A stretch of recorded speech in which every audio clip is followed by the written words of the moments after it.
আসিফ নজরুল ওনাকে আসলে বঞ্চিত করা হয়েছে বলে আমি মনে করছি। উনি আসলে যথেষ্ট সার্ভ করেছে বিএনপিকে, কিন্তু তারপরে যথাযথ মূল্যায়ন পায়নি, হয়তো বা সামনের দিনে পেতে পারেন। এবং আসিফ নজরুলকে জিজ্ঞাসা করা হয়েছিল সামনের সরকারের কোনো না কোনো একটা অবস্থান আপনি থাকবেন কিনা, সে বলেছে প্রশ্নে ওঠে না।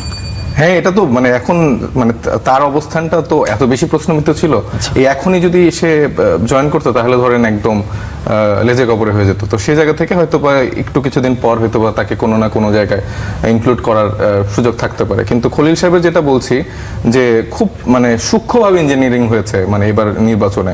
এটা ধরেন আমি আমার আসন থেকে, আমি অন্য আসনগুলো বলবো না যেহেতু অন্য আসনগুলোতে আমি নিজে উপস্থিত ছিলাম না, কিন্তু আমার শাহজাদপুর 6 আসন থেকে আমি দেখেছি আসলে কতটা স্মার্টলি এটা ডিল করা হয়েছে। মানে এখানে মানি পাওয়ার, তারপরে প্রশাসন, মানে সবকিছু এত সুন্দরভাবে ম্যানেজ করেছে, মানে আমরা নিজেই অবাক হয়ে গেছি যে আমি বিকাল সন্ধ্যা পর্যন্ত বুঝতে পারছিলাম যে এখানে আমাদের হয়তো জয় হতে যাচ্ছে, কিন্তু জাস্ট সন্ধ্যার পরে মানে একটা খেলাটা পুরো চেঞ্জ করে ফেলেছে। তো খলিল সাহেবদের মতো এরকম স্ট্র্যাটেজিক যে লোকগুলা ছিলেন তারা খুব স্মার্টলি এই খেলাটা আসলে বিএনপির ঘরে তুলে দিয়েছে।